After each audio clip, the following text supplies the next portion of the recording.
This story is for Poppy, the biggest ballerina. In a time much like today, in a world just like our own, in a town very similar to yours, there was a ballet studio. Like all ballet studios, it was often filled to the brim with flocks of fluttering, flouncing, fanciful little dancers. It seemed like almost every girl in town attended classes at the studio, wrapped in gauzy pink tutus and satin ballet slippers. After all, many young ladies dream of growing up to be a world-class ballerina. Poppy was one of these. She often daydreamed about pirouetting across a vast stage, leaping like a gazelle and balancing delicately on one toe, all to thunderous applause. Music seemed to flow through Poppy's veins, and she danced wherever she went, often without even realizing she was doing so. She bobbed and weaved through the halls at school, sometimes adding a flourish of her hand or a quick twirl. She pranced and plied through the house as she did her chores, and when Poppy went to sleep at night, her toes continued to point and flex, as though she were even dancing in her dreams. She had been saving every penny of money she had for months, trying to scrape together enough for a semester of dance classes. But being a young girl whose only income came from her small weekly allowance, it was slow going. Then something amazing happened. On her birthday, her parents presented her with a beautiful shoebox wrapped in a pink silk ribbon. When Poppy opened the box, she found a pair of the most beautiful ballet slippers she had ever seen. "We know how much you love to dance," her mother explained. "We decided it was about time to get you into some classes." Her father nodded in agreement. "Seeing how hard you've worked to save up your money, we decided it was time to step in and cover the rest. It's clearly very important to you." Poppy squealed and hugged them both. "Thank you so much. You're the best parents in the world." The night before her first class, Poppy could barely sleep. She was far too excited. Her dream of becoming a real-life ballerina was finally coming true. When she eventually drifted off, she dreamed of a triumphant stage debut, dancing in the Nutcracker as the Sugar Plum Fairy. The next day, Poppy jumped into her leotard and tights as soon as she woke up. She forced herself to eat some breakfast, then stood, staring at the clock, willing the minutes to move by more quickly. They only seemed to slow down. Finally, though, it was time for class. Poppy practically ran into the ballet studio, eager to begin. She put down her bags, then skipped over to a large group of her fellow students where they sat clumped together waiting for class to begin. "Hi," she grinned. "I'm Poppy. I'm new." The ballerinas all stopped talking and looked at her. One of them giggled, then leaned over and whispered something in her neighbor's ear. The second girl let out a snort of laughter as she listened, eyeing Poppy. The others watched curiously, looking back and forth between the pair of girls, with an occasional glance in Poppy's direction. Finally, the two girls stood up, the others following suit. The first girl smirked and said, "I'm Rose. This is Ivy." The second girl giggled again, covering her mouth with her hand. "Oh, that's cool," Poppy exclaimed. "The three of us are all named after plants." "Yeah, but here's the thing," Rose smirked. "Our names suit us because we're small and pretty. You know, like ballerinas are supposed to be. Your name doesn't suit you at all, though. You are way too tall." "Look at those knobbly knees," Ivy chimed in. "Can you even dance on those things?" Rose laughed. "She probably looks like a moose when she dances." "That's perfect," Ivy agreed. "Let's call her Moose." As they laughed, Poppy looked around at the group of girls and realized that she was, in fact, the tallest one there. The other girls came no higher than her chest. She blushed, feeling awkward.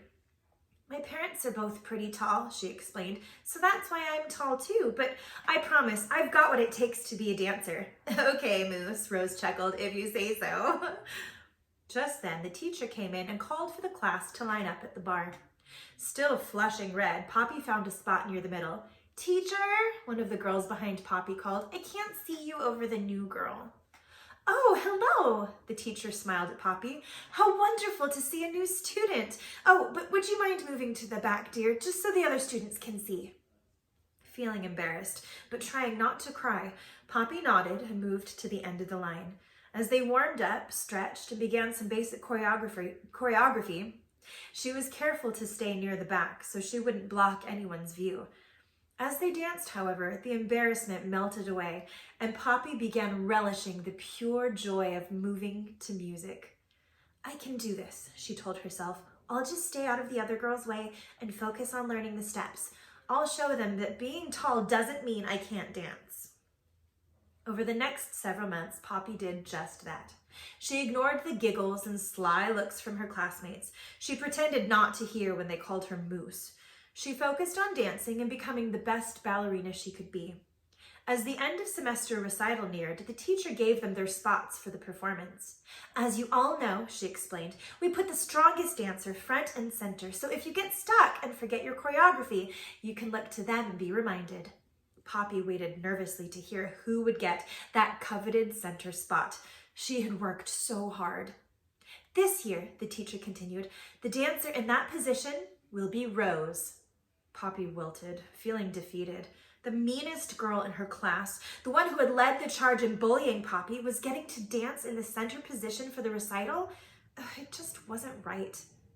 The teacher pulled Poppy aside as the rest of the girls headed out the door after class. "You have been an exceptional student this year," she said. "I am so impressed with how hard you've worked. Oh, and you're a beautiful dancer. I would have loved to give you that center position. Unfortunately, you're just a little too tall. You would have blocked the girls behind you, and all the parents need to be able to see their dancers. But you still deserve a spot in the front row.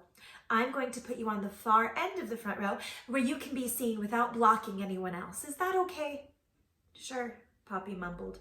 She knew the teacher was trying to be kind, but it hurt to know that once again, her height was a problem. The teacher lifted Poppy's chin. "Hey," she said, "look at me. I am really proud of you. I think you have what it takes to make it big someday if you keep working hard." Poppy's eyes filled with tears, much to her embarrassment. "But I'm too tall to ever be a real ballerina." "No way," her teacher said firmly. "Dancers can come in all shapes and sizes. All that really matters is that you've got the talent and are willing to put in the work. I can see you've got more than enough talent. So, are you willing to work hard?" "Yes, I am," Poppy smiled, feeling a little better. "Then I expect to see amazing things from you one day." Her teacher winked, then waved goodbye as Poppy left the studio, her heart already feeling lighter.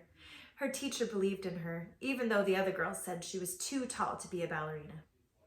Poppy smiled to herself, feeling unusually confident. She was more determined than ever to do what it takes to become a great dancer. The day of the recital came, and Poppy was equal parts nervous and excited. She had never performed on a stage before or in front of a large audience. She was almost glad that she wouldn't be front and center, but she was also thrilled that her parents would be able to see her clearly in her position on the end of the front row. She had worked hard for this, and Poppy wanted them to see what she could do. Rose shoved past her as they moved to take their positions on the stage. "Move it, Moose," she hissed under her breath as she crossed to center stage. Poppy flushed slightly, but shook it off and focused on dancing. The girls took their opening positions and the music began. The dancers all moved together confidently at first with graceful arms and pointed toes. The audience was entranced, and Poppy could see her parents grinning at her from the third row. She smiled bigger, lifted her chin, and danced with her whole heart. As she danced, however, something began to feel off. The audience looked concerned. Poppy glanced over and saw Rose, center stage, frozen. She looked stumped. Several of the girls behind her seemed to be in a panic, watching Rose, waiting for her to begin dancing again so they could follow her lead. They've forgotten the choreography, Poppy realized, and Rose doesn't remember it either, which means they can't follow her. Poppy was tempted for a brief moment to laugh, seeing her bully failing so publicly, but she was too kind-hearted for the temptation to last very long. She wanted the audience to see how beautiful their dance was, and for all the parents to be proud of their little ballerinas.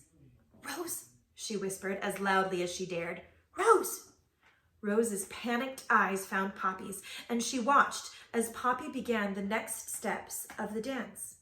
Realization dawned on Rose's face, and she followed Poppy's lead, moving gracefully to the music.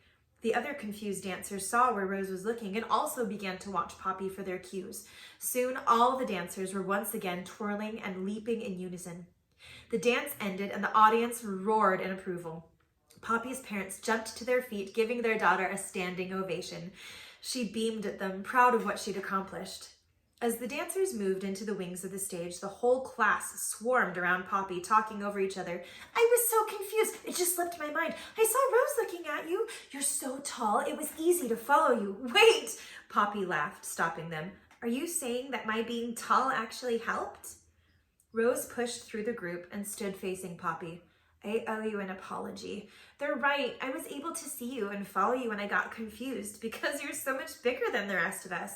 I guess being tall can be a good thing, even when you're a ballerina.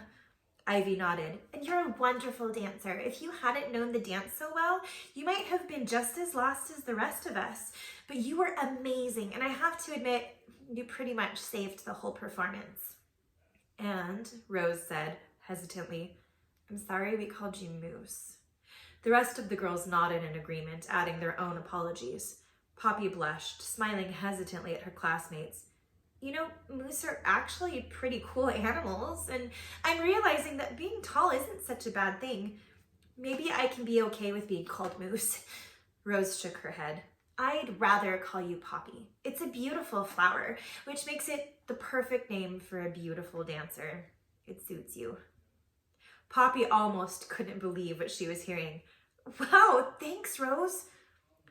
You can call her Tiny, Ivy suggested, a mischievous smile on her face.